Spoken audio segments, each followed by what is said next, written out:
What's up tout le monde? J'espère que ça va bien. Coach Gab, cofondateur et coach en chef chez les Supernats. J'espère que vous allez bien. Aujourd'hui, on a une capsule hyper intéressante où est-ce qu'on va parler d'entraînement, plus précisément en fait de composition corporelle. Autant on veut des fois se remettre en forme puis on utilise le poids comme un indicateur de progrès, autant je crois qu'il faut s'intéresser à voir plus loin qu'uniquement le poids qu'on va voir sur la balance.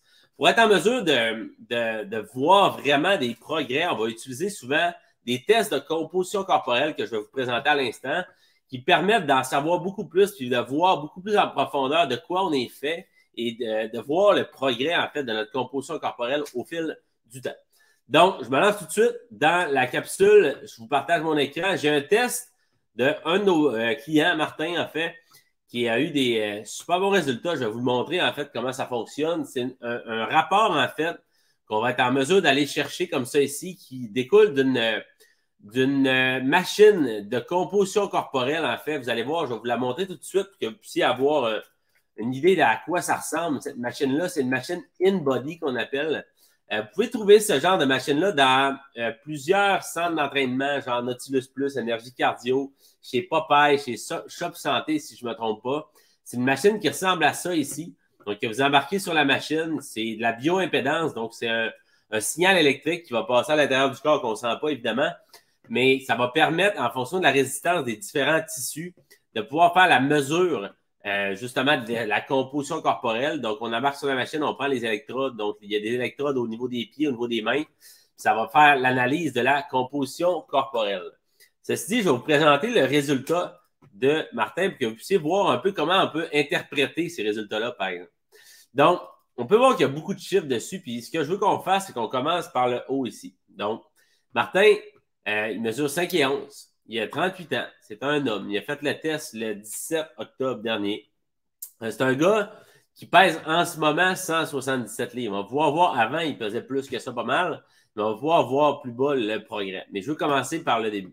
Donc, ici, on peut avoir le poids. Le 177,7 livres, c'est vraiment le poids total de Martin. Ce que je vais voir ici à gauche, c'est la masse maigre. C'est quoi la masse maigre? C'est tout ce qui n'est pas du gras.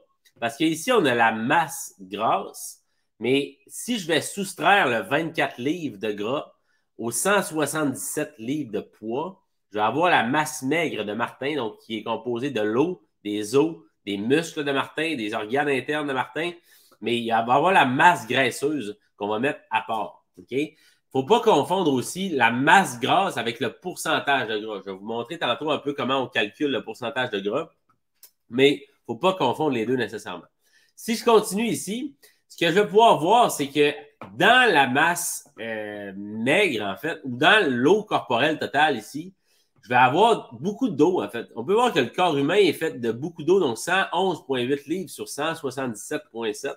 On peut voir qu'il y a une grosse proportion, environ 60-70%, tout dépendant des gens, qui sont composés, que notre corps est composé d'eau. Ici, ce que je vais voir, on va voir la masse maigre sèche. Parce qu'ici, on avait la masse maigre, donc tout ce qui n'est pas du gras. Mais la masse maigre sèche, qu'est-ce que c'est exactement? C'est tout ce qui est du muscle, en fait. C'est le muscle, les protéines vraiment musculaires, le muscle en soi, si on enlève l'eau.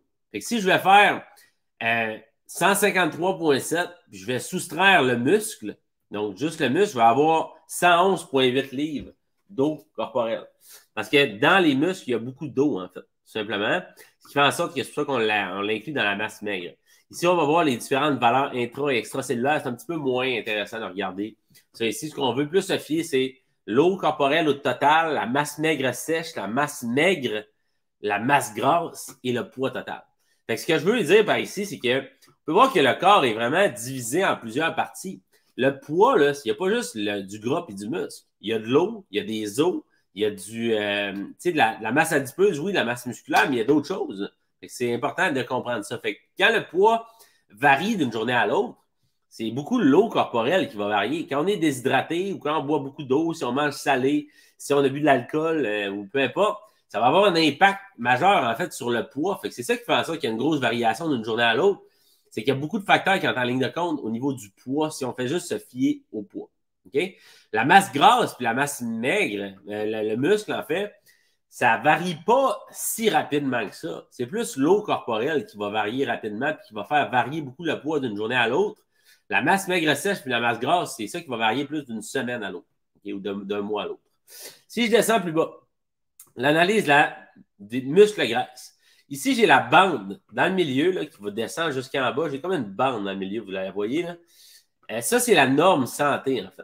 Fait qu'il pourrait être dans une santé optimale pour un homme de 38 ans, de 5 et 11, il faudrait être dans ces chiffres-là ici. On peut voir qu'au niveau du poids, Martin s'en vient bien. Pour sa grandeur à 177,7, c'est super.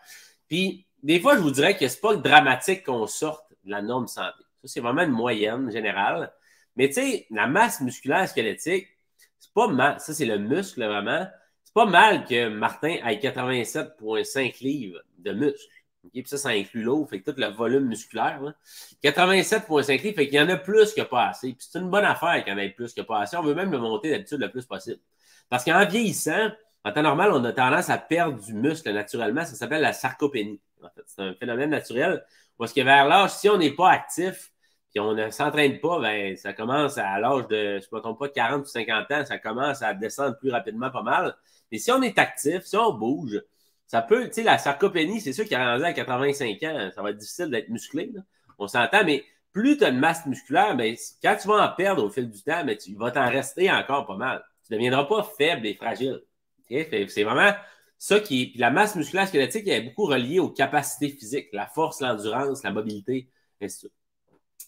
La masse grasse ici, fait que ça, c'est vraiment le gras. Fait que la masse, le nombre de livres de gras, fait que 24 livres de gras, on est pas mal dans de spot ici, à 100%. Puis l'idée, je vous dirais que c'est pas dramatique si on est plus bas. Fait qu'il y a même si on sort de la norme santé, c'est pas grave. Selon moi, plus on est bas au niveau du gras, mieux c'est. Puis je vous dirais même que c'est pratiquement impossible de se rendre dans le bas pratiquement. C'est souvent dans ces zones-là qu'on va se retrouver pour la majorité des gens où est-ce qu'on va avoir beaucoup trop de gras, ce qui va faire en sorte que le poids est plus haut. Puis la masse musculaire, quand on est en surpoids, en temps normal, est plus élevée aussi, c'est normal, fait que tant mieux. Fait que pour les personnes qui sont en surpoids, bien, la bonne nouvelle, c'est que vous avez beaucoup de muscles. Par contre, vous avez trop de gras. Fait que ce qu'on veut faire, c'est maintenir le muscle, bien, le faire monter, parce que c'est un tissu qui est actif, qui brûle l'énergie, puis descendre la masse grasse au maximum, okay, pour découvrir la masse musculaire, pour libérer les organes internes, parce qu'il y a du gras viscéral autour des organes internes. Si on regarde ici, le taux de graisse viscérale à droite, là, il est à 4. Pour Martin, je pense que c'est une échelle de 20, si je ne me trompe pas. Fait que il y a des graisses, oui, sous-cutanées, sous la peau, mais il y a des graisses à l'intérieur du tronc, autour des organes internes. Fait que plus la masse grasse totale est basse, plus le gras viscéral et la graisse sous-cutanée vont être basses en temps normal. Donc ça, c'est pour ce qui est de la proportion masse-gras. Ce qu'on peut voir ici, diagnostic d'obésité, fait l'IMC, c'est un indicateur justement d'obésité, hein, ou pas juste d'obésité, hein, mais de santé en général. Parce que la zone, c'est d'être entre 18,5 et 25 idéalement. Quand on est entre 25 et 30 d'IMC, vous pouvez faire le calcul pour le vôtre, ça veut dire qu'on est en surpoids. Mais ça arrive souvent qu'il y a des gens qui sont catégorisés comme surpoids parce qu'ils ont plus de masse musculaire. T'sais, moi, je suis en surpoids, je ne me trompe pas. Parce que j'ai beaucoup de masse musculaire. Mon poids est un petit peu trop élevé par rapport à ma grandeur. Mais c'est pas grave, parce que mon IMC, même si je suis en surpoids, je sais que ma composition corporelle est intéressante. Mais il y a des personnes, quand on passe le 30 en temps normal, c'est difficile d'être musclé à ce point-là. Le 30, c'est l'indicateur d'obésité, en fait. Quand tu passes en haut de 30 d'IMC, ça veut dire que tu es obèse de type 1, obèse de type 2 pour 35, obèse de type 3 pour 40, 45, 50, je ne me trompe pas, c'est obésité morbide, mais bref. Ça pour dire que regardez où est-ce que vous en êtes par rapport à votre IMC. C'est important de le savoir parce que, pourquoi c'est important de le savoir? Parce que tout est relatif à la santé. Plus vous êtes haut au niveau du gras, plus votre IMC est haut. Et quand on passe surtout de 30, 35, 40, il y a des risques assez significatifs pour la santé, de crise cardiaque, de cancer, d'AVC, de problèmes de santé. Là. On s'entend? Fait qu'on veut garder le pourcentage de gras et la masse grasse le plus bas possible. L'IMC le plus bas possible aussi. Le pourcentage de gras, d'ailleurs, il est juste ici. Là, je vous parlais tantôt, il y a une différence entre la masse grasse et le pourcentage de gras. La masse grasse, le pourcentage de gras, en fait, c'est juste un ratio entre la masse grasse de 24 livres et le poids total de 177. Fait que si je fais 24 sur 177,7, ça veut dire que c'est 13,5 de gras. Martin est composé à 13,5 de gras. OK? Donc, l'idée, si on veut diminuer les risques pour la santé à partir de 20 %, c'est là qu'on diminue significativement les facteurs de risque pour la santé. Quand on se trouve autour de 20, 25, 30, 35, 40, là, ça devient plus dangereux pour la santé, ça, c'est certain. Puis, je vous dirais qu'on peut descendre jusqu'à des... Tu sais, ce qui est possible, 5 %, ça s'en vient bas. Là. Je ne me trompe pas, moi-même, je suis à 7, 6 ou 7 %. Plus 7, je dirais. Là. Descendre en bas de 7 %, ça devient challengeant. Autour de 10, là, ça devient, tu sais, quand plus tu descends ici autour de 10, plus ta masse musculaire va se définir.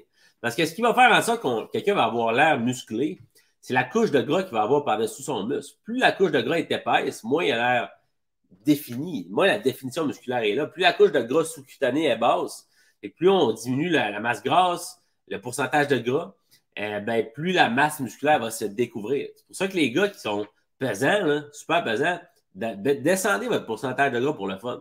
Vous allez avoir l'air de des hosties de machine parce que vous êtes musclés, les boys. OK? Et ça, c'est une bonne nouvelle. Ceci dit, si on descend plus bas, il y a l'analyse de la masse maigre. Donc, où se retrouve la masse maigre de Martin? Moi, ce que je regarde beaucoup, c'est la proportion entre les bras et les jambes.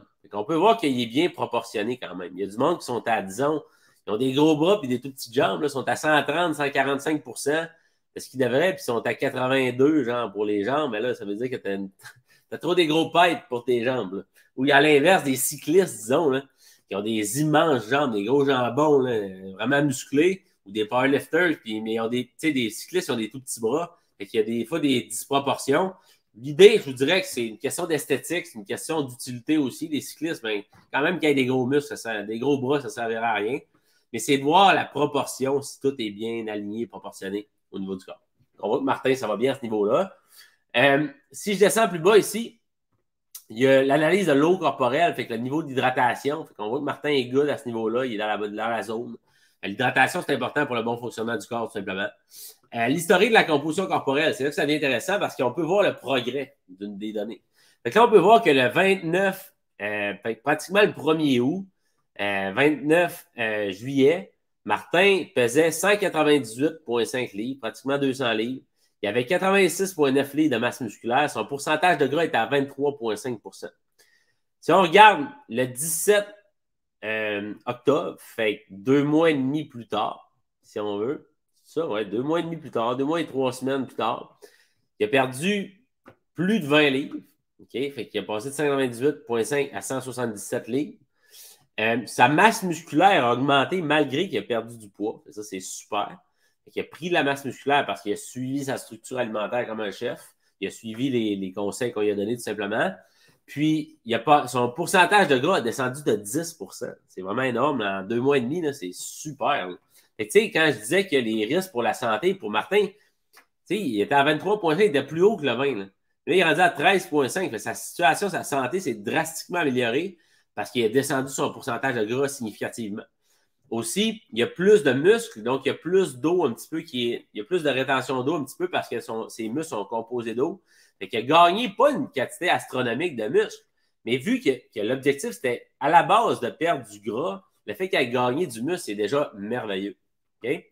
Fait ça vous montre en fait que dans un test comme ça, on peut avoir vraiment plus d'indicateurs beaucoup plus précis que juste la balance seulement. Ici, ce que je peux voir, l'analyse segmentaire des graisses. Où est-ce que se situe la graisse pour Martin? La majorité des hommes, je vous dirais que ça se situe au niveau du tronc. Au niveau de la bedaine, au niveau des poignées d'amour, au niveau du ventre. C'est pas mal là que ça se trouve. Si on en a moins au niveau des bras, des jambes, un petit peu plus au niveau des jambes pour Martin. Les femmes, disons, là, c'est beaucoup dans les jambes, dans les bras que ça se trouve, dans les hanches, le gras. Fait que c'est une proportion qui est différente. OK?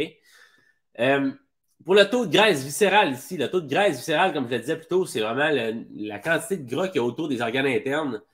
Puis ce qui est dangereux à ce niveau-là, c'est que quand il y a du gras autour des organes internes, plus la masse grasse est élevée, ben vous faites du cholestérol. Il y a il y a du cholestérol qui vient s'installer dans les artères. Puis quand il y a du cholestérol dans des artères puis de la haute pression en même temps, c'est dangereux parce qu'il y a c'est ça, il y a du gras dans les artères, puis qu'il y a un bout de gras qui peut partir puis qui peut bloquer un artère, donc il y a une crise cardiaque qui va s'en suivre ou un AVC, fait qu'on veut éviter ça. Fait qu'on veut diminuer la masse grasse le plus possible. on veut diminuer la graisse viscérale le plus possible, le pourcentage de gras qui va suivre d'une manière ou d'une autre. Puis, ce qui est cool aussi avec cette machine-là, c'est qu'on peut avoir le métabolisme basal. Exact. Savoir, OK, Martin, au repos, là, son moteur, s'il reste sur le neutre, parce que ça, c'est ton métabolisme de base, c'est comme ton moteur, si tu veux. À la base, il dépense 1876 calories au repos. Et ça, c'est au repos. C'est à la fin d'une journée, tout dépendant du niveau d'activité physique de Martin, puis on a même regardé aujourd'hui son test, là. Si on regardait, il dépensait, je pense, 3400 calories par jour, Martin. Parce qu'il marche 10 000 pas par jour. Il s'entraîne 4 fois par semaine. Il commençait à s'entraîner. Je vous garantis que quand il était ici, il ne s'entraînait pas, il n'était pas actif, il mangeait des cochonneries comme peut-être certains d'entre vous. Okay? C'est juste qu'il a changé ses habitudes de vie. Donc, nécessairement, ça a eu un impact significatif sur sa composition corporelle. Puis, ce qui fait en sorte que puis ce qui a permis de perdre tout ce gras-là, c'est le fait qu'il dépense de l'énergie à tous les jours, qu'on va contrôler son apport énergétique, puis ça va avoir un impact incroyable sur ses résultats. Fait que ça résume, je dirais, ce que j'avais expliqué par rapport à un test de composition corporelle, donc une analyse complète d'un test. Puis c'est important d'interpréter ce genre de résultats-là. Donc, moi, ce que je vous suggère, les gars, faites ce genre de test-là. Vous pouvez aller chez le médecin qui va vous en dire, c'est allez, prenez votre rendez-vous chez le médecin, les gars, c'est important. Votre santé est importante. Vous êtes important. Mon propre père a eu des problèmes de santé quand j'étais jeune. J'en ai subi les conséquences. Ma mère en a subi les conséquences. Mes frères, mon père lui-même, évidemment. Je vous dis, c'est pas plaisant quand un papa a des problèmes de santé. C'est vraiment pas une situation qui est souhaitable pour la famille. Fait, essayez d'éviter ça, les boys. Essayez pas. Évitez-la tout simplement en allant chez le médecin ou si vous n'êtes pas rendu là, je sais que c'est difficile d'avoir des rendez-vous avec les médecins. Les médecins de famille sont tough des fois à rejoindre. Ben, allez dans une clinique privée ou allez faire un test qui coûte littéralement 30$ dans un Popeye ou un Nautilus Plus. Analysez-le avec l'entraîneur qui est là ou envoyez-nous-le. On pourra le regarder avec vous au pire. Et on fera le bilan. C'est important de savoir de quoi vous êtes composé. Puis par la suite, ben, de refaire un test, disons, 3 mois plus tard, comme Martin l'a fait. Ça vous permet de voir le progrès, de réorienter les objectifs, un peu comme je l'ai fait avec Martin aujourd'hui. On a discuté, OK, ben là, tu as perdu ta masse musculaire augmentée, tu as perdu du gras en tel nombre de temps, mais on devrait faire ça. Voici le plan maintenant, voici les objectifs qu'on va se fixer pour. Ben, voici les objectifs, voici le plan qu'on va se fixer pour les atteindre ensuite. Fait, comme je vous le dis, si vous voulez avoir des résultats durables, on doit travailler avec du data, du vrai data, des vraies informations. On doit avoir des chiffres qui nous disent des informations. Puis par la suite, ben, c'est beaucoup plus facile de se fixer des objectifs quantifiables, mesurables, concrets. C'est beaucoup plus facile de se créer un plan d'action faisable qui est vraiment en fonction des réels besoins qu'on a. OK? Fait que ceci dit, ça complète la capsule d'aujourd'hui. J'espère que ça a été intéressant pour vous. Mon nom, c'est Coach Gab, je suis cofondateur des Superdad. Notre mission, c'est de changer le monde un père à la fois parce qu'on sait qu'en aidant un papa, on aide bien du monde. All right? Passez une belle journée tout le monde.